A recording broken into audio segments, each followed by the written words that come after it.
Dear Dad, this has to stop. I'll let it go on for as long as I can, but I'm tired. My earliest memory is when I was 4 years old. I made you carry me up the stairs to my room because I was too afraid of the dark. I had my arms hooked around your neck and your shirt bunched in my fists.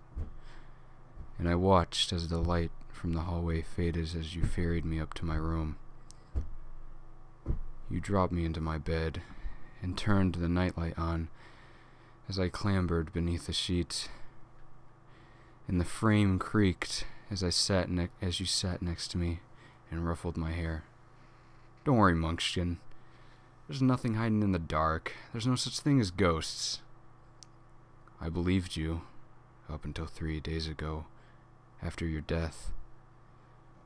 When you first came, it took me back to that fear I had when I was 4 years old. You quietly climbed up to the stairs, but I heard one last creak, as it always has. I strained my ears, but was frozen stiff when you stomped down the hallway to my room.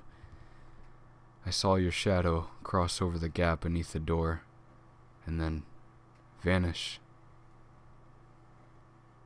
The following night, I watched you struggle with the handle until the door was edged open and your fingers slowly curled around the wood that dug into the grain. Your decaying skull leaned out of behind the door, and you lied dead eyes upon me for the first time. You opened the door and stood, silhouetted from the hallway light. And I squinted my eyes until they adjusted.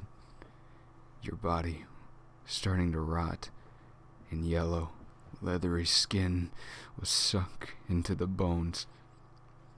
Then, the slice along your neck began to ooze. Blood streamed out, covering your shoulders and seeping into the mud-caked clothes until they soaked through and began to drip onto the floor. You stood there for a firm 5 minutes, gushing blood and anchored by the floor. Finally, you sulked back into the hallway light and stomped down the hall. I've never been more terrified. You would hit Mom in places where no one would see.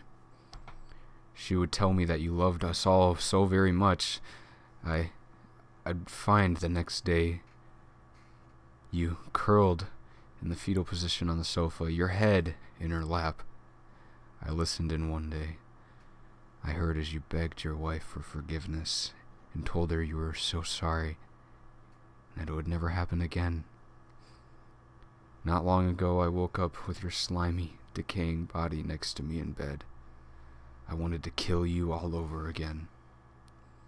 Your labored breath was hot and sticky in my ear, and your body left yellow mucus in my bed. I leaped out just as maggots wormed out of your eyes, nose, mouth, and ears. They covered the bed with your hollow body collapsed around that skeleton that, with no eyes, still watched me back away out of the room, eyes wet with fright. As I got older, I got the beatings, but unlike Mom, I never got an apology. I was a man, and so I had to take it like a man. I'd anger you on purpose just to save her as more times as a punchy bag. When she got ill, you got worse. When she died, you suddenly became something else entirely. I wanted to kill you. I couldn't wait until I was 18, and I could leave you and wallow in your miserable life. But Hattie couldn't come with me, and I could never leave her alone with you. Social services, the police, and any sort of plea for help. The thoughts of what you would do if you found us was the most horrifying thought of all. So I stayed, and I took the whipping of belts and the broken bottles twisting into my back. Yesterday, you were more violent. I woke up with you latched onto the ceiling. Black pus spilled out from your lungs onto the floor.